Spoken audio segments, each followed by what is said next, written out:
que o relatório de lacunas de emissões, editado e coordenado pela Agência das Nações Unidas para a Proteção Ambiental, o PNUMA,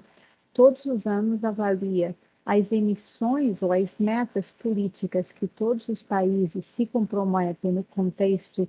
da Convenção das Partes, da COP, as denominadas contribuições nacionalmente determinadas, e avalia a diferença entre o que os países estão propostos a implementar para reduzir as suas emissões de gás de efeito estufa, ou seja, as promessas de cada país, comparativamente com o que seria necessário se nós quisermos, de fato, cumprir o Acordo de Paris relativamente à estabilização do aquecimento global até o final do século. Então, nós avaliamos aí essa boca de jacaré, não é? Essa lacuna que existe entre o que os países se comprometem e implementam versus o que é necessário. Então, mais uma vez, esse ano, no relatório, nós vemos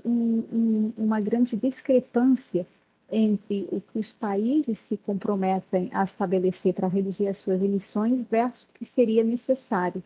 E, relativamente às emissões e à avaliação que nós desenvolvemos no ano passado, ou seja, quais foram os avanços e os progressos entre a COP do ano passado e o que está na mesa nas negociações desse ano, é que nós temos uma redução de emissão de menos de 1 gigatonelada, não é 1 gigatonelada, 1 bilhão de toneladas de CO2 equivalente, o que é um pouco frustrante, porque, por um lado, nós vivemos uma emergência climática, que foi, na verdade, também condizente com uma crise pandêmica que tivemos no contexto da pandemia, agora uma grande crise energética devido aos conflitos que estamos sentindo na Europa. Então, na verdade, talvez pareça que, face a outras emergências que surgiram na humanidade, a questão climática ficou um pouquinho posta numa vertente paralela, quando, na verdade, nós temos tudo, uma grande sinergia e uma grande correlação entre todas as crises e emergências que estamos vivendo na atualidade. Tem, sim, países que estão mais alertas e são mais ambiciosos nas suas medidas. Aí, por exemplo, destaco a União Europeia, que tem programas bastante consolidados de redução das suas emissões, mas que também no curto prazo tem um grande descasamento entre o que é prometido em metas de neutralidade climática até meio do século com as medidas que são agora implementadas nos próximos 5, 10 anos. E o que nós mostramos no relatório é que nós temos que reduzir as emissões em ordem de 50% na próxima década para atingir uma neutralidade climática até o final do século. Então, face à crise energética que estamos vivendo nesse momento na Europa, alguns Estados-membros, na verdade,